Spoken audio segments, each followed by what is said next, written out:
CEWT Talk is a weekly 20-minute podcast brought to you by the Continuing Education Workforce Training Division of Idaho State University's College of Technology.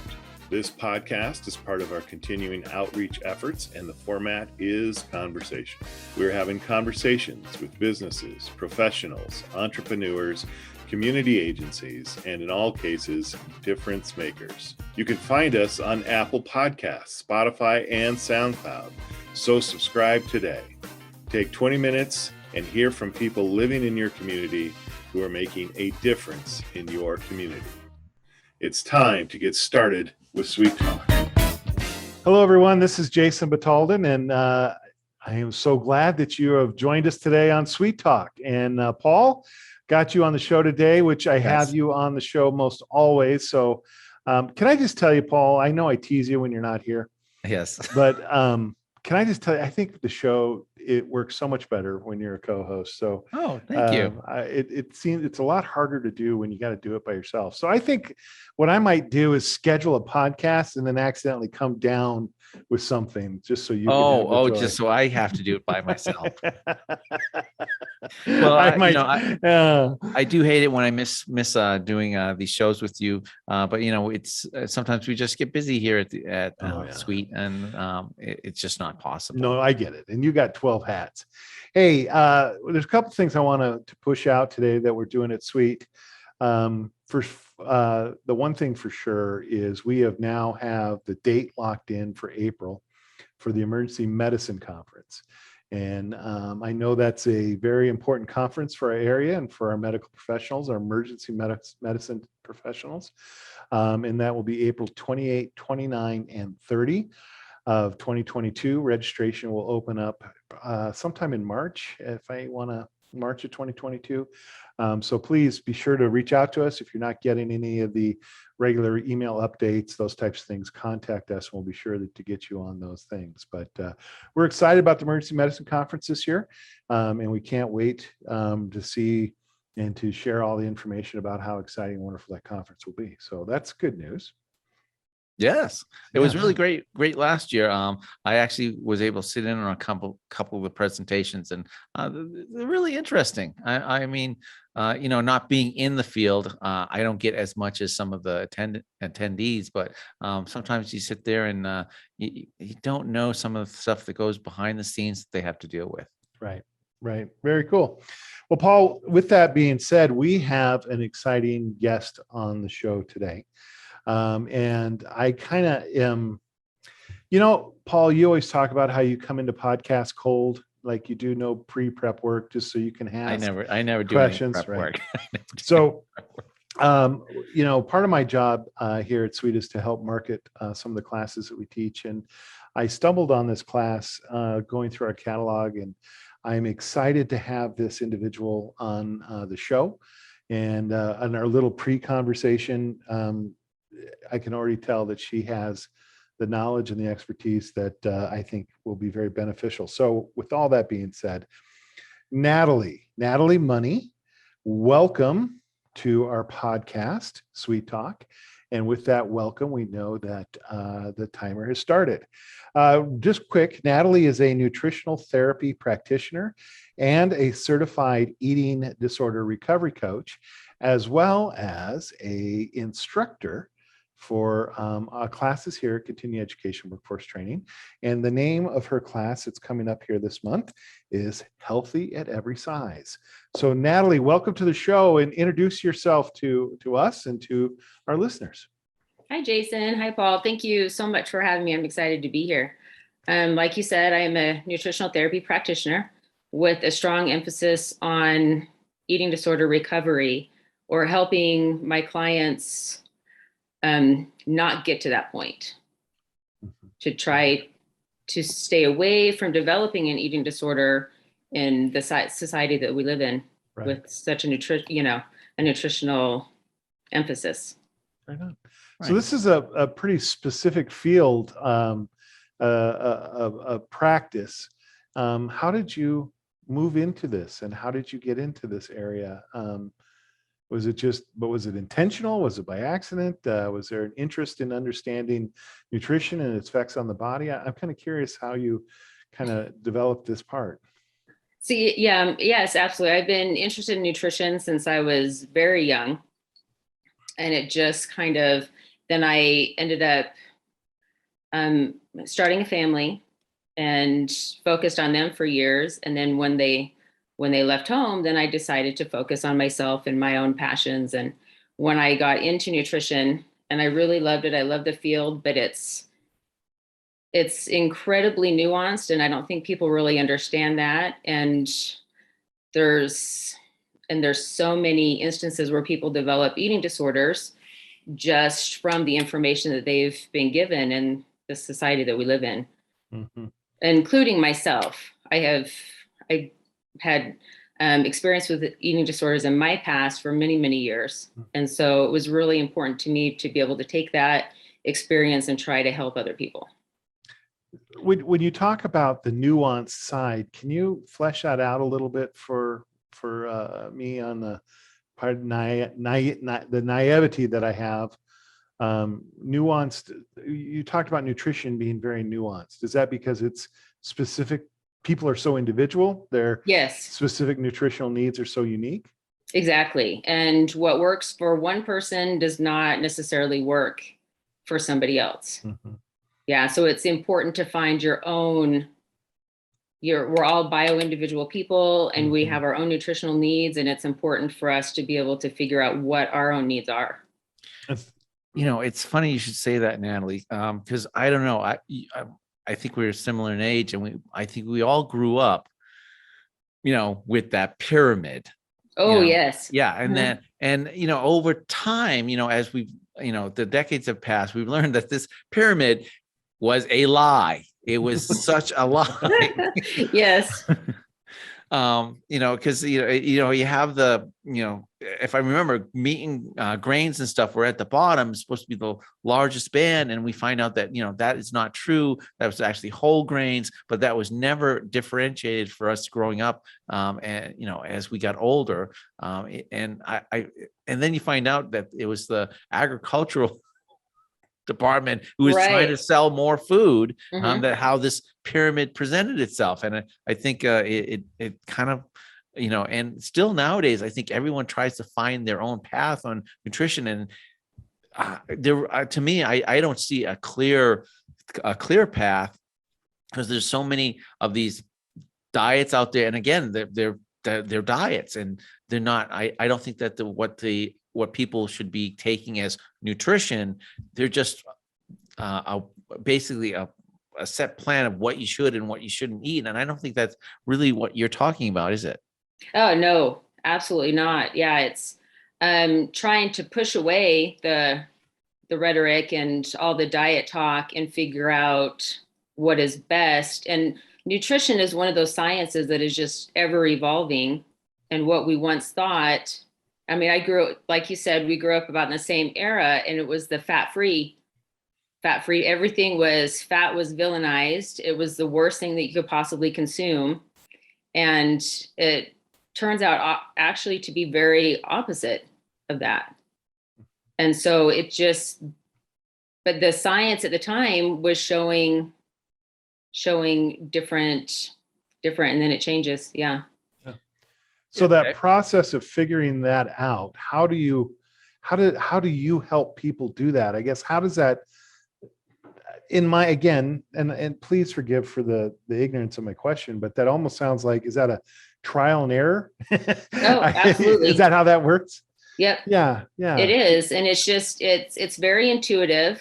And I think we have gotten so far away to listening to our own bodies telling us what we need and what it wants. We let somebody else do that for us. And we end up eating in a way that somebody else has set forth for us that doesn't necessarily work. And so just through trial and error and really listening to your body, you can figure out what your body's telling you, what it needs. So what do you set for, like, standards? Is that, again, a individualized goal based on how a person feels, or what are you moving towards in that kind of scenario? As far as helping somebody to figure out what it is that they need, is that what you're saying? Yeah. I mean, I guess what what is the goal? Does that make sense? We're learning about what we eat. We're learning about nutrition. We're learning about how our body responds differently. To what end, I guess? And I don't mean that as blunt or what. I just kind of curious. What are we working for at that point? I think the ultimate goal is to feel as good and as healthy as you can possibly feel. Right now. Yeah, and I think because we touched on this a little before, I don't think it's the slim. The goal I think is not to get that picture perfect idealized look, but to feel good about yourself, Right. and to feel good. I mean, I think we all go through every day, and I don't know, I can't speak about yourself or Jason, but there's days that I just don't feel good, Right. and I can actually go, well, I ate this and I ate this and I ate this. That's probably wasn't the wisest choice to make, and maybe that's why I'm not feeling myself today. Mm-hmm. Yeah, I think if you sit down to eat something and you think, okay, how am I going to feel? What has been my past experience with this particular food? How did I feel that time? Do I want to eat this right now? What do I want to feel like after I eat this? And then you can kind of start to figure things out and weed out what feels good for you and what doesn't, and in what quantities. Well, in that way, it does sound like therapy, doesn't it? A little bit, yes. Yeah, because I mean, because you are kind of doing an action and then reviewing how that action, eating that food reacts to you, and then making corrections, and talking to someone about those feelings. That does sound like therapy, doesn't it? Right. And just from a personal point of view, years ago, when I started to discover that I was having some hypoglycemic issues, and I noticed that every time I would eat pancakes, I would have to go take a nap on the couch because it would make me so tired that I just could hardly even function afterwards. Right. And to this day, the thought of eating pancakes sometimes just it almost makes me shudder. I just think I can't even eat that because I know exactly what I would feel like when I got done. You say that, and I love pancakes. So this leads to a question: is sometimes do you feel like maybe you're working against a brick wall because you're talking in nutrition, you're trying to help someone evaluate their intake of the food and what works for them and what doesn't work for them, but ultimately we are creatures of pleasure. Exactly. Yes. And you could say, hey, those pancakes make you feel tired. So that reduces your productivity or your engagement with other people or your awareness. You should stop eating pancakes. But I love pancakes. Well, and then how I would approach that is that, okay, so maybe eating a whole stack of pancakes loaded with maple syrup makes you not feel very well, makes you tired. But maybe if you combine, have a couple of pancakes with maple syrup and add some eggs or something to help and get a little bit of fat in there to help balance your blood sugar. And then you can still eat your pancakes. You can still enjoy them. They're still wonderful, but they're not causing that crash. And so, and exactly. So it's recognizing the power of the things we eat, right? Yeah. I mean, what ultimately that kind of phrase, and I know I'm messing it up, but you are what you eat. That kind of comes true in this kind of area, right? If you consume stuff that isn't providing your body with what it needs, you're becoming essentially what you eat, and so that's something to keep in mind. But like going back to is weight loss a goal, or is it just if that's what the client wants, or because you brought it up earlier, right? The society seems to have set a real interesting ideal about what the human, at least the American human body is supposed to look like. And so I imagine part of that is reprogramming our brains to what to look like. But, weight loss is important to healthy, or proper weight is important to a healthy lifestyle, right? Not as much as we have been led to believe. Okay. Which is so we can incorporate healthy habits. We can become healthier by doing that. And sometimes the weight does not change. And that is just, we as humans have a set point and we're diverse. And so it just, different people are meant to be different sizes. Okay, so the BLMS index is probably not a great goal or gauge to use. No, it's not. It's in fact, it can be very problematic. Because I know I've visited my doctor in the past, and he pulls that out and says, "Hey, Right. you're beyond this," and you feel guilty, going, "Oh, I should do something about that, and I should eat better or eat less." But it seems to me always seem to me like going, "Hey, here's a generalized chart to use to tell you whether you're fat or not." Right. It's easy. It's easy for them to do. It incorporates two numbers, your waist circumference and your weight. And that doesn't take into consideration your bone structure, your muscle to fat ratio. So somebody who is a bodybuilder that is very low in fat would still be obese on the BMI scale. Yeah. Yeah. It always seemed like a simple answer for the doctor to do. And it is, which is why it doesn't work. And not only that, Paul, you're fat. I will also confess it never really inspired me. It doesn't make you feel better. It didn't inspire me to make a change. You know what I mean? Yeah. I was like, okay. Because I'd look at that magic weight that you were supposed to be at to be within, and I'm like, my God, I haven't weighed, I wasn't that since I was in 10th grade. And I didn't like that in 10th grade. I hated myself in 10th grade, but regardless. So can we talk a little bit about some of the principles we're talking in general? And, someone is interested in taking the course Healthy at Every Size.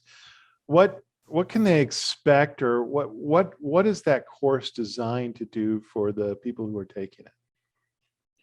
It's designed to give them another way to look at their health.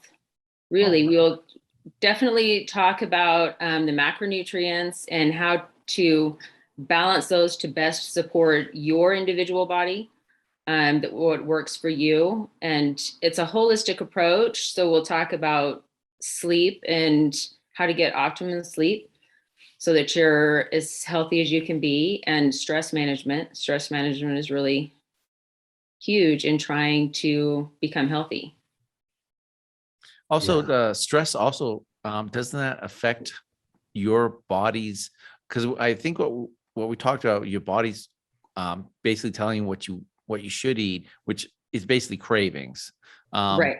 And stress actually kind of warps your cravings, doesn't it? Yes, absolutely. It can. And so can lack of sleep. Those two things have some of the biggest impact on what we eat. Yes, but so does also just restricting or not allowing yourself to have anything that you enjoy. Oh. Well, also in dieting, if you're dieting, your body's ultimate goal is to fight back and keep you alive. It doesn't know the difference between purposeful restriction and a famine. So it's going to create all these biological processes to keep you alive. And one of those things is craving foods.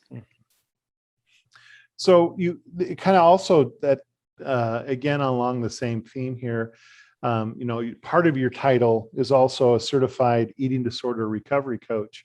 So I imagine you run into that probably quite frequently in the field that you're in. Well, it's more not so much necessarily people that have eating disorders, but disordered eating itself is extremely prevalent. Can you talk about the difference between an eating disorder and disordered eating? Just explain for us. Yeah, the difference really is just the severity. Eating disorder, disordered eating can kind of control your life a little bit. You think if you want to go out to a restaurant with somebody and you're on a diet and you don't feel like you can go, or you have to, you're very picky about what you buy and you're just not really enjoying your experience. But an eating disorder is just a more severe form and could result in purging, binging severely, binging on a frequent basis, and it just is more controlling to your overall lifestyle. So my absolute distaste for broccoli and cauliflower, is that a disordered eating? Or is that No, that's just a preference. Okay, good. Because man, I cannot. I mean, you could put my favorite food on the entire world to put a piece of cauliflower on it, and I'll be like, no, I ain't gonna No, touch that it. is just called a preference, and there's nothing wrong with that. Woo, I feel way better. Now that's inspirational, Natalie. I feel inspired today. So disordered eating and eating disorder, two different things that They're causes. along the same path. Okay, but basically we're kind of two different behaviors then. Yes, they can be. Okay. They can be. It's hard to tell, and but there are a lot of people in our society that have disordered eating because they're constantly dieting, constantly trying to control what they're consuming, or their exercise habits that can become very disordered, where eating disorders is more extreme and could put you in the hospital or threaten your life. So eating disorders, a lot of times that comes from maybe a different place other than a control, your nutritional control, but more of a mental, starting with mental health. Yes, And, yes, exactly. And in some people, eating disorder is basically, in some cases, can be the one thing they can control in their life is what they consume. Yes. Okay. And maybe disorder eating is just maybe I have this things that I will not do. I guess it's hard to define the two. Yeah. A list of rules of what you will eat, what you won't eat, what you will do, what you won't do, all these very popular diets that are out there right now, very disordered. Mm-hmm. It's not a normal way to eat and enjoy food. So do you think as a society as a whole, are we moving in the right direction of maybe accepting, like you brought up earlier, people are individualized and therefore look different because we're supposed to look different than the person we're saying? Do you feel like we're making positive strides in that, or do you think we're just as locked into that as we were? As we always have been, I guess I should say. I would like to think that we're making positive strides, but just since getting into this business, I've realized how difficult it is actually going to be to try to change people's minds and get them to see it in a different way. There is a lot of pressure to look, could be, or even act a certain way. And, the recent studies out that, that Facebook now sitting in front of the Congress defending their own research that indicated like Instagram was causing mental health issues in teenage girls. I mean, we're still running into those types of things. Yes, absolutely. Yes. Yeah. So for every good step we're making, we're probably making a couple bad ones as well as a society as a whole. Yep. Yeah. So you probably heard the timer now. Yeah, I did. So kind of wrap things up. What would be your best advice to someone? If they came to you, say, Natalie, what is your best advice for someone who's looking for a good, healthy, nutritionally balanced life? What would you say to them? I think the first thing I would tell them is I would really want them to work on their relationship with food and making peace with food and peace with their own body, and realizing that it might not look, may not ever be meant to look the way that society thinks it should. And we need to make peace with that before moving forward. Cool. Good advice. Very cool. Natalie, thank you for being on the show. We definitely want to let people know to look at cetrain.isu.edu and go ahead and put in that search bar healthy at every size. Get some more information on that class. We want to encourage people, if this was an interesting discussion, be sure to look that up. I think that sounds like a very interesting class, and it sounds like and now speaking for myself, Paul, that's a very relevant class for me. I think could probably take. So one last thing. Sorry, dude. So Natalie, if someone wanted to reach out to you for some guidance, how would they reach out to you? Right now they can find me on Instagram. My handle is My Life in the Gray, and they can DM me there and I would get back with them. Excellent. Very good. So be sure to do that. It's again, My Life in the Gray. Yes. And you can connect right with Natalie Money right there. And Natalie, thank you for being on the show. If you're interested in just getting a hold of us here at CEWT, it's at cetrain.isu.edu, cetrain@isu.edu. Phone number, Paul, 208-282-3372. I got it right yesterday. I know. Anyway. And Natalie, thank you. Thank you for being on the show. Thank you so much for having me. I appreciate it.